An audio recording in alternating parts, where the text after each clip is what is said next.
survei dunia yang dilakukan secara kolaboratif oleh Harvard University dan Gallup Poll mengejutkan banyak pihak.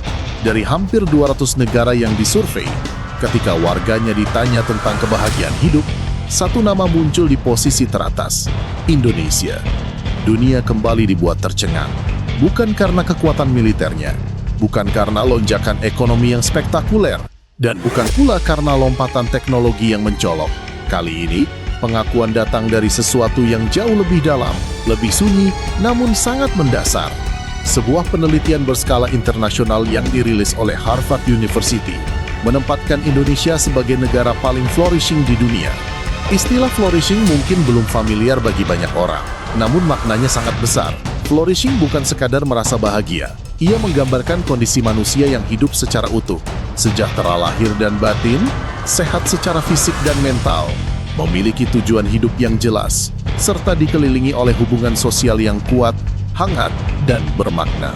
Di dunia yang selama ini mengukur keberhasilan lewat angka pertumbuhan ekonomi, pendapatan per kapita, dan kekuatan pasar, temuan ini terasa seperti tamparan halus yang menyadarkan. Indonesia, negara yang sering dilabeli sebagai negara berkembang, justru unggul dibandingkan Amerika Serikat, Jepang, Inggris, dan berbagai negara maju lainnya dalam kualitas hidup yang paling menyeluruh. Maka pertanyaan besar pun muncul, bagaimana mungkin Indonesia berada di puncak? Apa rahasia di balik masyarakat yang secara ekonomi tidak paling kaya, namun justru paling berkelimpahan secara mental, emosional, sosial, dan spiritual? Untuk memahami hal ini, kita perlu terlebih dahulu memahami apa itu flourishing. Banyak orang mengira kebahagiaan cukup diwakili oleh rasa senang atau puas sesaat. Padahal flourishing jauh melampaui itu. Dalam pendekatan ilmiah, flourishing adalah kondisi di mana manusia tidak hanya merasa bahagia, tetapi juga berfungsi secara optimal, baik sebagai individu maupun sebagai bagian dari masyarakat.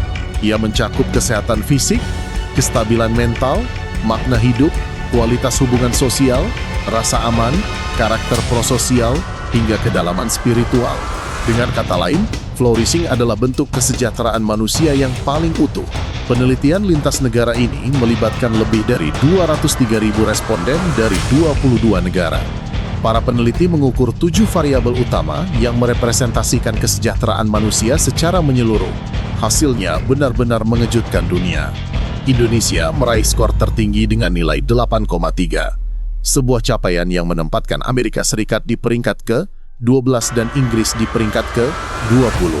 Temuan ini dipublikasikan dalam jurnal Nature Mental Health, jurnal ilmiah bereputasi global yang dikelola oleh Harvard University. Artinya, hasil ini telah melalui proses akademik yang ketat dan diakui oleh komunitas ilmiah internasional. Ini bukan opini, bukan propaganda. Ini adalah pengakuan objektif berbasis data. Yang membuat temuan ini semakin menarik adalah satu fakta penting. Indonesia tidak unggul karena kekayaan finansial. Dalam laporan resmi penelitian tersebut, para peneliti secara eksplisit menyebutkan bahwa Indonesia tidak menonjol secara ekonomi jika dibandingkan dengan negara-negara kaya lainnya. Namun, justru dari keterbatasan materi itulah muncul kekuatan yang luar biasa. Indonesia dinilai paling berkelimpahan bukan dari isi dompet, melainkan dari kualitas kehidupan yang dijalani. Para peneliti menemukan bahwa keunggulan Indonesia terletak pada kekuatan hubungan sosial dan karakter masyarakatnya yang sangat mendukung kehidupan bersama. Ikatan keluarga masih terjaga kuat. Identitas lokal dan keagamaan tetap hidup dan aktif. Kehidupan spiritual bukan sekadar simbol, tetapi menjadi bagian nyata dari keseharian. Nilai gotong royong, saling membantu, dan kepedulian terhadap sesama masih dijaga. Di saat banyak negara terjebak dalam individualisme ekstrem, Indonesia justru bertahan sebagai bangsa yang menempatkan hubungan antar manusia sebagai inti dari kebahagiaan. Temuan ini secara tidak langsung menantang cara dunia mendefinisikan kesejahteraan.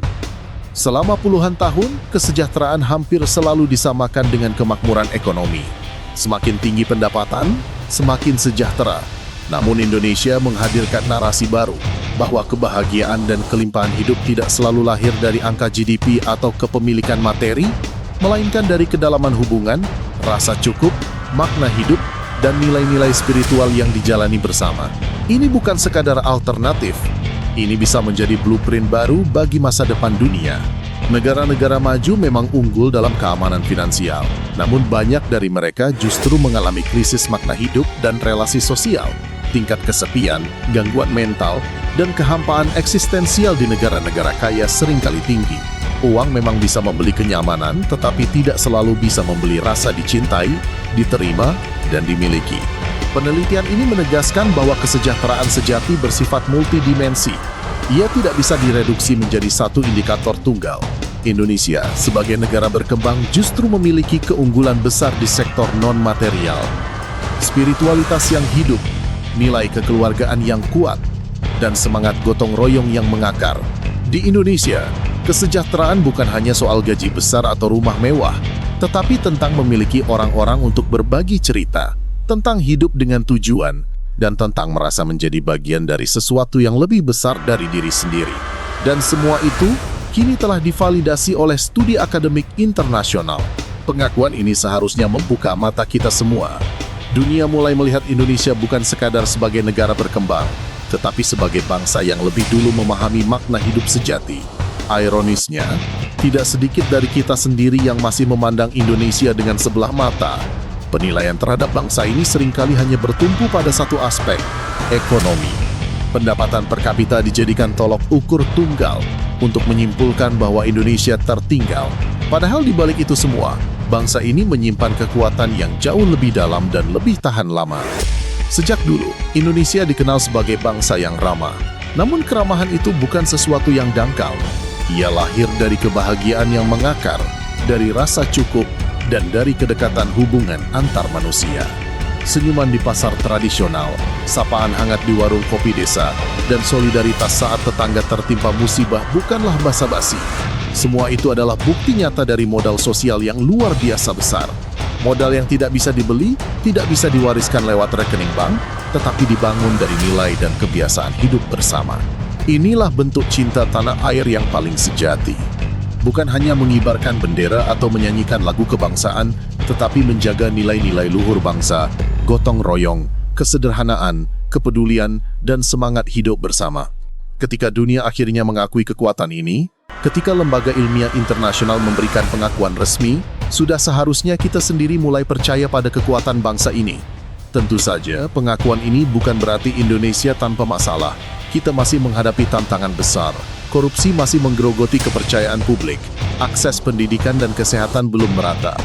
Tingkat literasi dan minat baca masih perlu ditingkatkan. Semua ini adalah pekerjaan rumah nyata yang harus dihadapi secara jujur dan bertanggung jawab. Namun di tengah segala kekurangan itu, ada satu hal yang tidak boleh kita lupakan. Indonesia memiliki modal sosial yang sangat berharga. Maka tugas kita hari ini adalah menjaga dan merawat kekuatan tersebut. Merawat akar kebahagiaan yang telah tumbuh di tengah masyarakat. Karena menjadi bangsa yang bahagia bukanlah hal sepele. Ia adalah bentuk tertinggi dari kemenangan sebuah peradaban. Dan dari sanalah peradaban besar selalu bermula.